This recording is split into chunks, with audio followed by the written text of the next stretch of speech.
You're saying there are 6 questions to exploit the power of technology, and what these four questions were listed there. What is the main power of the technology? This is what you were saying, that when you go to an inventor, he will talk about it all day, and you will have to stop him. The second is, what limitation does it diminish? If you're talking about a technology, then it must be known what is the limitation that is helping you overcome. The other thing is, the third thing is, the rules help, what rules help us accommodate the limitation currently? Currently, you must be operating in a way that help you overcome that limitation, right? There must be rules.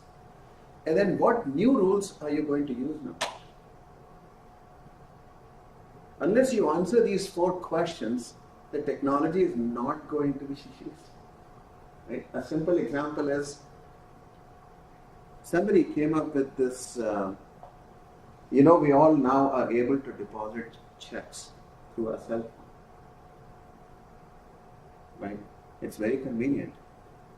But the technology that they are using is converting the PIC into some sort of a PDF or some sort of a document where it's like you can data mine, right? What limitation does it diminish? How do we do it today? We have to go to a bank or an ATM to deposit it. It's helping you remove that limitation, right? What rules helped us accommodate that limitation before? We had to go there. We had to swipe our debit cards or cards for ID verification. We had to kind of sign somewhere. We had to do all of those things. Those were the rules, right? So what new rules should we have? Now it changed.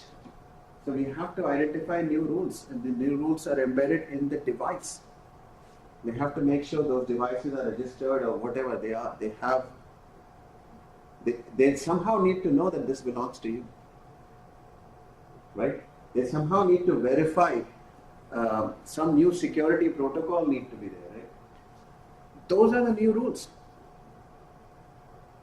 The interesting point here is, in the light of the change in the rules, what changes are required in the technology? This is a loop back that we forget from the IT department, from CIO perspective. Because once you start defining what new rules are there, this has a loop back into development as well. If we forget that, it creates a problem and rework. This is the framework we wanted to kind of bring out. You see what I'm saying? So, take any example, and we are doing some work and I can't share that example, but take even the e-check example, right? If we are saying these are the new rules, that the device has to be registered and bank must know that this device is yours, right? Bank must support the number of hardware and the devices that, then it will definitely go and change what you are developing. It will have an implication on the technology that you are developing. Does it make sense? Right? It will also you will try to identify, so the CIO then becomes a very key part of this. The inputs to the main business, it becomes more and more key, because the way it was run before is the CIOs or the IT departments, they would get just requirements. This is your requirement, you are supposed to do trouble tickets, you have to do these many projects, this is your requirement, go do it. And they have no say, because this whole thought process was partially there, not fully there. It was missing. So what we are trying to say is that, and again, as an example, when we go to this, the change, the 5th step, the change in technology, I'm going to give you a logistical example and then extrapolate it to the real role. Remember, we said this is your constraint.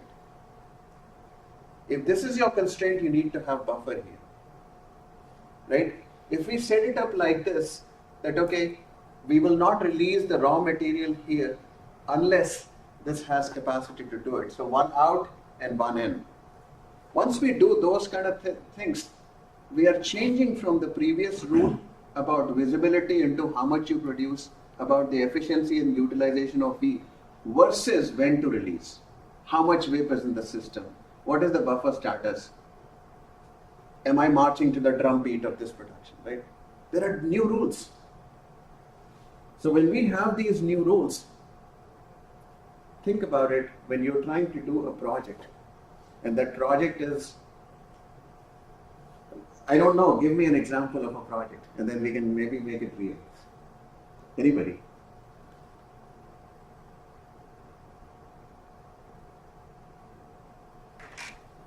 No, sorry? Oh, yeah. We have infrastructure projects, security projects. Security projects, infrastructure projects, right? Applications, data projects. So let's say you're developing any application, right? Or you are going to support your main business, and your main business, it's, let's say, even creating some sort of a portal for enhancing your sale, right? And you are supporting that from IT perspective, right? Unless you reach out and understand how the value is being created from the business perspective, where is the constraint in this? And then you set it up. So let's think about an example and try to make it real, right? Internet of Things, right? A lot of things are happening, we talk about it, but let's take a future example, right? In-house, there are pipes, plumbing pipes, right? The plumbing pipes, we all know we live in an area where sometimes there is corrosion, the water is hard, the pipes have to be replaced from them, but we don't know, right? We don't know when they are going to be replaced, when we have to replace it. Suddenly the water flow comes down and the water quality goes down, and then we are hit by that suddenly, the faucet is not working or something like that, right? If we proactively do things like, if we use technology and all the 5 or 6 things that we are talking about, then we will identify a technology, we will put a tracking mechanism, we will measure the water quality, right? We know what limitations we are removing now. The old rules were visual and just reactive. The new rules will be some data mining is going on and some reporting is going on with the water quality, and you will see that regular deterioration and you will get a warning, right? Your pipes are getting corroded. You need to replace this section, right? As you keep getting that, and if you are a CIO and if you're trying to build new projects, guess what? Those things will be impacted by the changes. And maybe the change would be you want to go with a different type of contract. Maybe you want to do pay-per-use or something like that. Right? You can apply it to water heaters. You can apply it to any appliance in the household, right? It will evolve into a new rule. It will evolve into how you make decisions. It will evolve into what value you are adding. I want to give you one example. Yeah, Kind of, go ahead. I work with a lot of airlines. In one of these airlines, I was working with a supply chain project with them. And as a part of, I was trying to help them the theory of constraints. So I was trying to help them to implement that. But I was evaluating their system. So what they did was they used like the state-of-art best system available at that time for them to use to manage their spare parts. And that's the critical problem in the airlines. Now, as I was working and investigating and trying to figure it out how they're using the system, because I want to implement the rules which supports the flow, which supports the TAC concepts. So what I realized is when they implement the system, for which they paid millions of dollars, actually they did not implement the system. Whatever they were doing before in their homegrown ERP system or whatever system they had, all they did was just use the same policy, same rules, Same thing. In fact, the transactions which were manual, they kept it manual, right? Like a very the things that are pretty, obvious that if I need a part, the part needs to move. This is kind of a very basic transaction where a planner was actually going and saying yes. All they were saying is always checking it off, like those kind of things. In fact, in this system, all that could be automated. You don't have to do all that. So there were a lot of things which the system could have, helped them to do. But because that's how they were doing it before, they implemented their original thought process and original policies. And, they did not get any real benefit implementing that system. It was just they were using system X, and after implementing it, they were using system Y. In fact, what I realized is that they don't even need to get any different system. All they need to do is do few changes to their system settings, do some adjustment, and one of the entire department whose job was to do some of those tasks has to be cut by half to work on something which really is going to have add value to the supply chain, right? So I think it appears very trivial, but actually when you look into it, it looks pretty obvious from an external eyes. But when you go into the organization, look into it, you'll find that this thought process of having a new technology and what rule are we using currently to manage those limitations, it does not go into that, right? I mean, these examples of like changing technology in the bank. For example, before I was going there and depositing in, now I need to have all the security features and so on. It's pretty obvious. Because you will have to do it. There's no other way. But there are things which are not obvious, specifically when we are talking of like big systems which are implemented in organization, trying to support the entire organization. There are a lot of holes in those implementations where that thought doesn't go into. And I have seen like first time. So I just wanted to kind of share my experience on that. Yeah, another example is a very interesting example. All of us travel on plane, right? There's food served on the plane. Right? Now if you look at the supply chain of the food behind it, right? There's hot food, cold food, drinks, all these peanuts that we get. Right? If you look at that, all of those is really a cart that is moving. Now if you back up from the cart, there's a kitchen. If you back up in the kitchen, there is a store in the kitchen.